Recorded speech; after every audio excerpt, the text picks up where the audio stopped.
The council chamber of the Galactic Alliance was enormous. It stretched across the sky of Nexus Prime like a giant crystal palace. 400 different alien species met here every month to make decisions for the entire galaxy. Today something was wrong. The human section was empty. Ambassador Hyuk noticed it first. He was a Velkin, a species with glowing spots on their skin that changed color with their emotions. Right now, his spots flickered yellow with confusion. "Where are all the humans?" he asked his assistant Nari. She checked her tablet quickly. "They left last night. All of them. Every single human in the station is gone." "What do you mean all of them?" "The ambassadors, the doctors, the engineers, the teachers. Everyone. They just packed up and left." Across the huge room, a massive alien named Krau laughed. He was a Thorgan built like a living mountain of rock and muscle. "Good riddance. Those humans were always too emotional anyway. They will come crawling back soon enough." But Hyuk felt worried. He had worked with humans for 40 years. They did not act without thinking.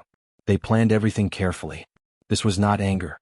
This was a decision they had made a long time ago. He opened the last message from the human ambassador. Her name was Minji. The message was short and simple. "Humanity is leaving the Galactic Alliance. We have no complaints. We wish everyone well. We are simply going home. Goodbye." That was all. No demands. No angry words. Just goodbye. Hyuk felt his spots turn blue with sadness. 3 weeks earlier, Dr. Taeyong was finishing another surgery at a medical station on the frontier. He was tired. So tired. He had just saved the life of a young alien girl. She was Krothan, a species with 3 hearts. The surgery was incredibly difficult.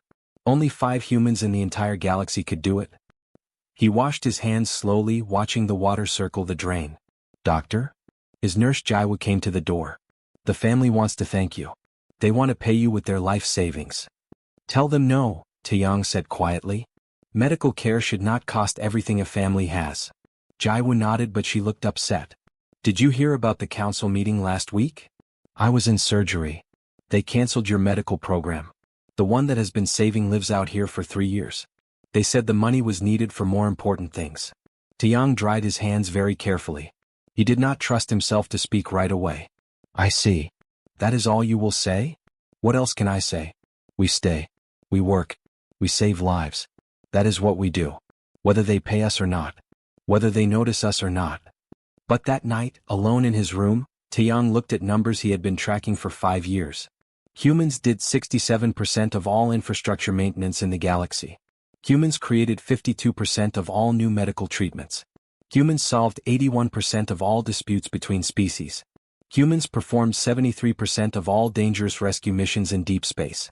And in the official records, humans received credit for 2% of major achievements. 2%. The rest was called team effort, or quietly given to other species. He thought about the little girl whose life he just saved. Her family would never know his name. The hospital would list the surgery as done by the Krothan National Health Service. He thought about all the other children he had saved. All the families who would never know. All the lives saved by humans who would never be remembered. Taeyong opened his computer and began to write. Proposal for Human Medical Corps withdrawal. Back in the council chamber, Hyuk stood in the empty human section. The silence felt wrong. Humans always brought noise and energy and life to this place. "They will be back," Krau said behind him. "No," Hyuk said quietly, looking at the empty chairs. "I do not think they will. And maybe we do not deserve them to come back." For the first time in 300 years, the Galactic Alliance met without humanity. Nobody realized yet what they had truly lost. 6 months had passed since the humans left. The Galactic Alliance told everyone that everything was fine. But everything was not fine. Station Keeper Borak floated through the corridors of Mining Station 73. He was checking the life support systems like he did every week. Except this time the numbers made no sense. "This cannot be right," he muttered, tapping the screen with his thick fingers. The oxygen levels were dropping. The water recyclers were failing. The temperature controls were unstable. He called his supervisor. "We have a problem. Multiple systems are breaking down." "Did you follow the maintenance schedule?" his supervisor asked. "Yes, but I do not understand half of these instructions. They were written by the human engineer who used to work here. He explained everything to me, but now he is gone and I forgot most of it." "Figure it out, Borak. We do not need humans to run a simple station." But it was not simple. By the end of the week, 3 more stations reported similar problems. By the end of the month, 15 stations had been evacuated. People were calling it bad luck. Ambassador Hyuk knew better. He had seen the reports. Humans had maintained 70% of the infrastructure in frontier space. They had not just pushed buttons. They had understood the systems. They had fixed problems before they became disasters. Now those problems were becoming disasters. On the planet Threshcore 4, Dr. Zelna stood in her hospital watching children die. A plague had returned.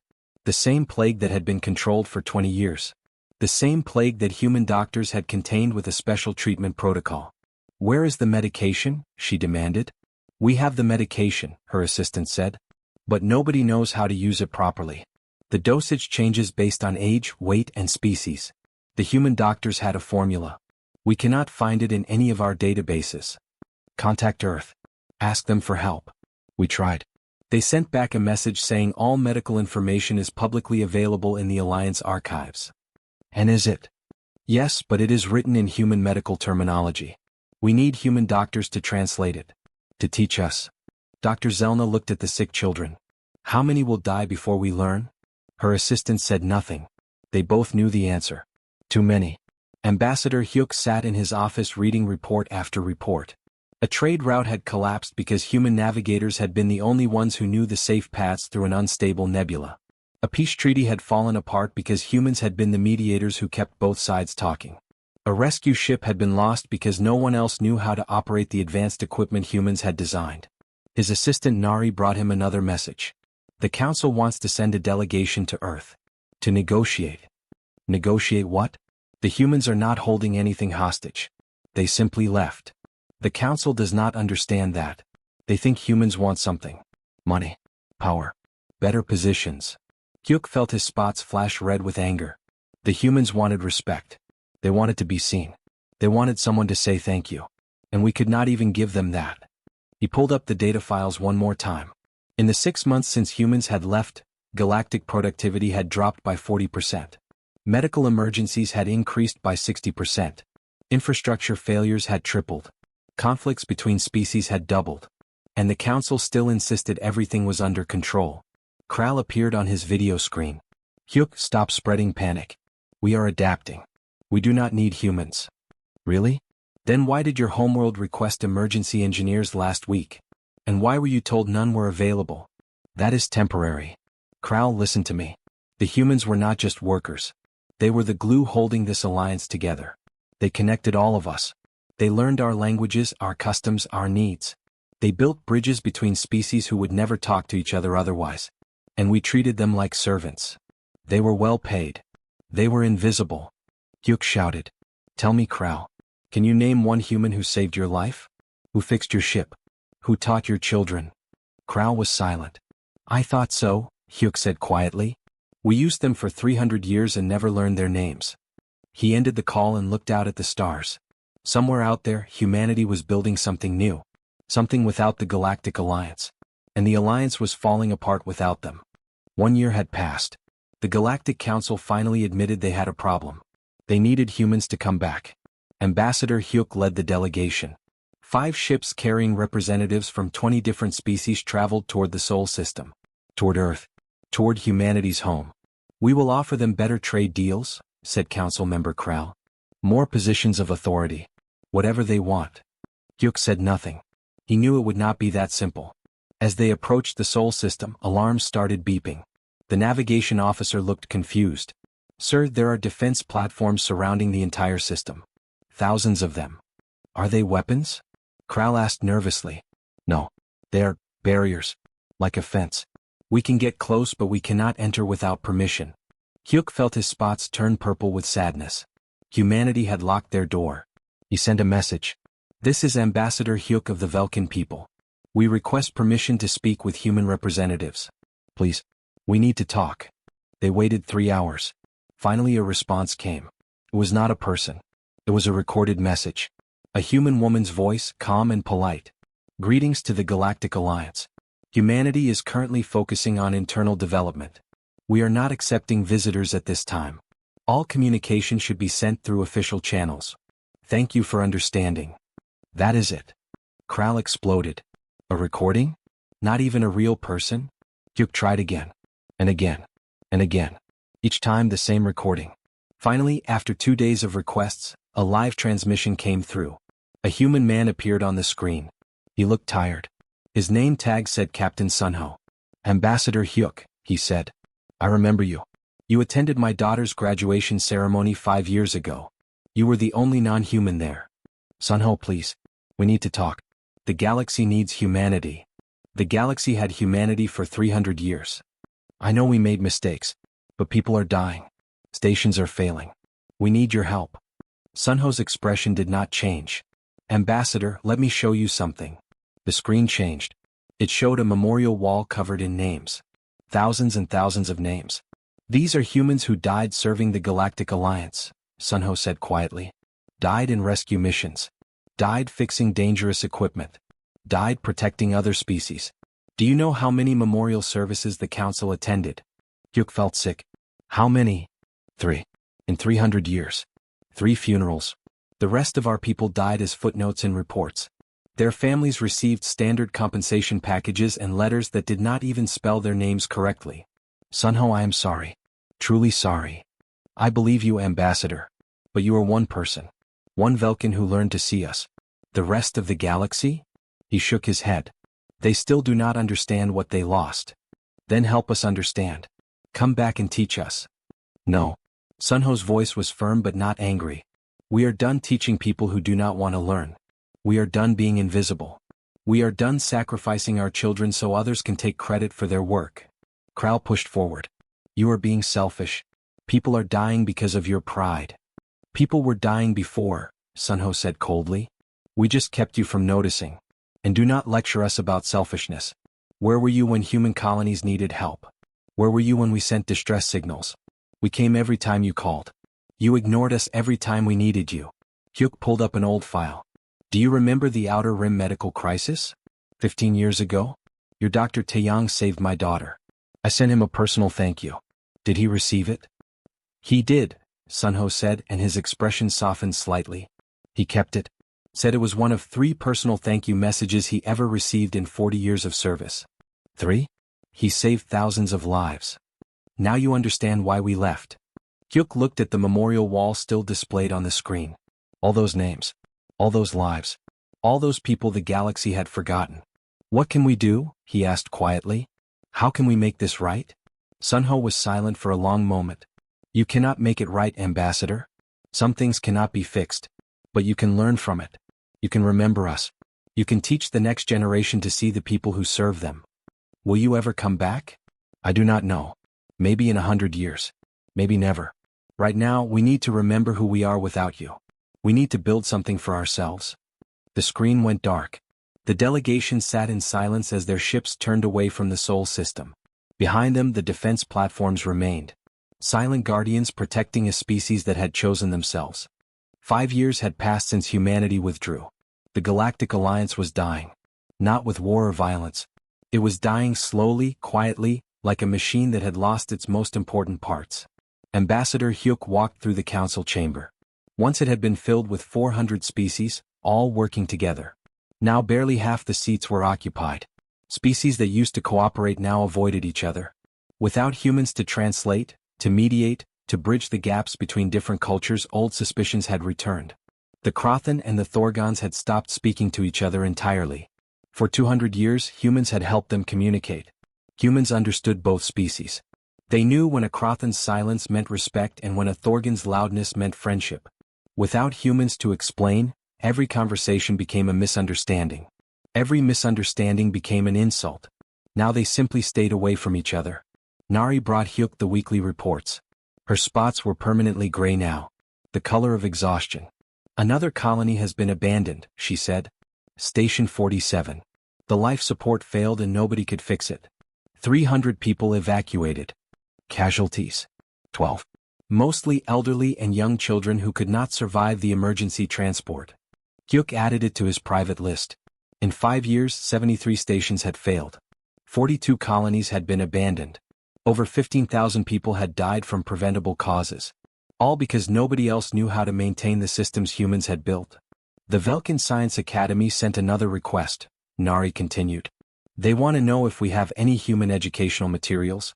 Their students are trying to learn advanced engineering, but all the textbooks were written by humans. Nobody can understand them properly. Tell them the same thing we tell everyone.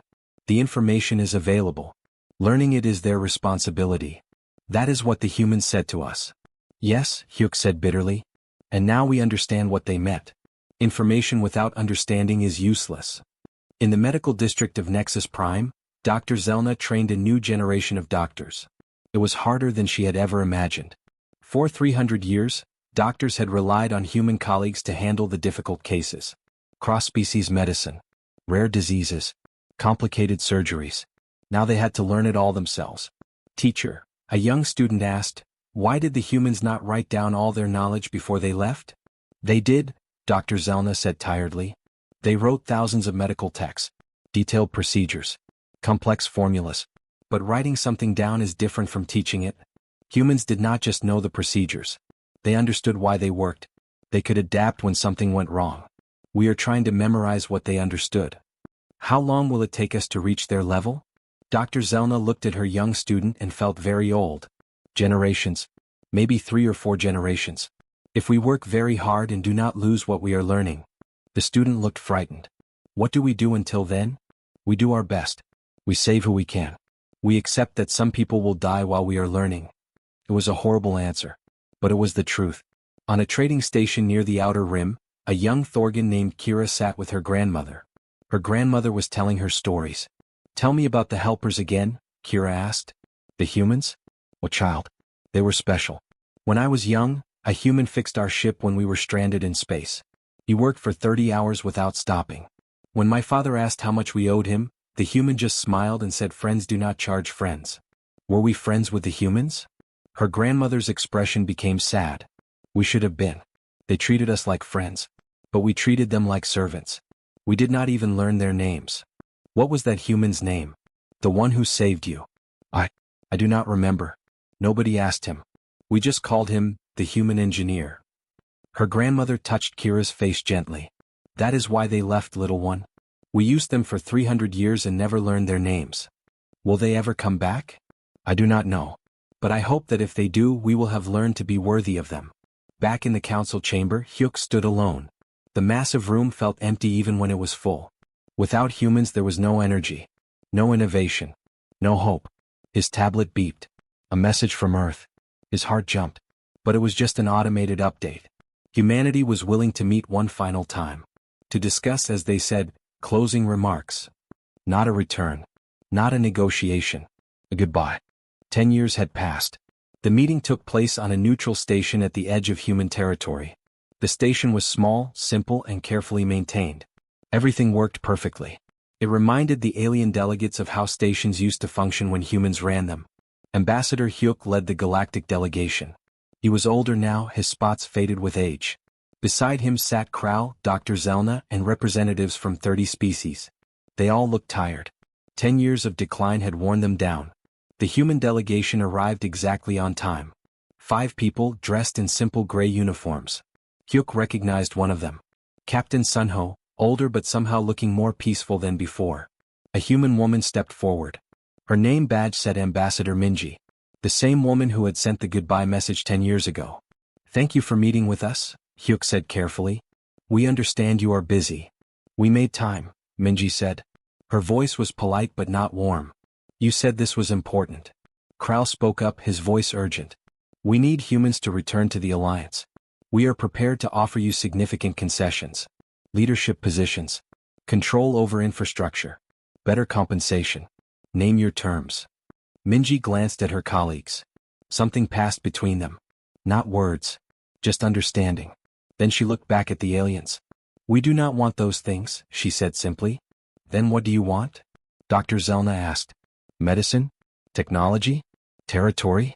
You still do not understand, Sunho said quietly. We do not want anything from you. Everyone wants something, Krau insisted. We wanted respect, Minji said. We wanted to be seen. We wanted someone to know our names. To remember our sacrifices. To say thank you without needing something from us first. Hyuk felt his spots turn blue with shame. We were wrong. We see that now. Is it too late to change? Minji's expression softened slightly. For us. Yes. We have moved forward. We have built communities that value us. We have children growing up proud of who they are, not invisible servants of an alliance that forgot them. But people are dying. Dr. Zelna burst out. Our medical systems are failing. We are trying to learn what you knew, but it takes so long. Children are dying while we learn. Children were dying before, a human doctor said quietly. In the Outer Rim. In the frontier colonies. Human doctors saved them while you focused on core world problems. Did you notice then? Dr. Zelna opened her mouth and closed it. She had no answer. Hyuk pulled up his tablet. I brought something. I want to show you. He displayed a memorial wall. It had been built on Nexus Prime 2 years ago. Covered in names. Human names. We created this, he said. Every human who died serving the Alliance. Every human who made a contribution. We are teaching their stories in schools now. We are making sure the next generation knows what we lost. Minji walked closer to look at the memorial. Her eyes moved across the names. I see my brother's name here. He died repairing a hull breach on a Velkin transport. He was 23 years old. I know, Hyuk said softly. I researched every name. Your brother saved 47 lives that day. I am sorry we did not honor him properly when it mattered. So am I, Minji said. Tears filled her eyes, but she did not look away. But this memorial? It is for you, not for us. You are learning to see us now that we are gone. That is good. I am glad. But we do not need your gratitude anymore. What do you need? Hyuk asked desperately.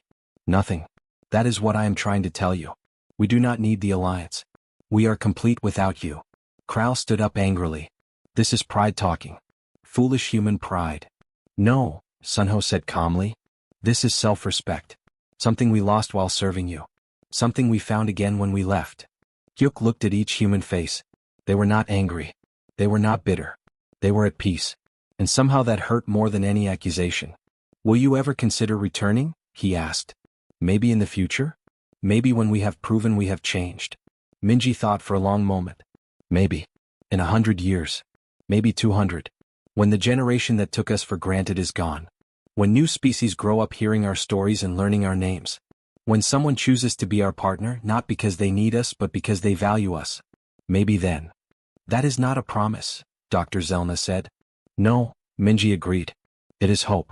More than we had when we left. The meeting ended. The humans stood to leave. Hyuk watched them walk away, their backs straight, their steps confident. They were not running from anything. They were walking toward something better. As the human ships departed, Hyuk stood at the window. Nari joined him. What do we do now? She asked. We learn, Hyuk said. We remember. We become better.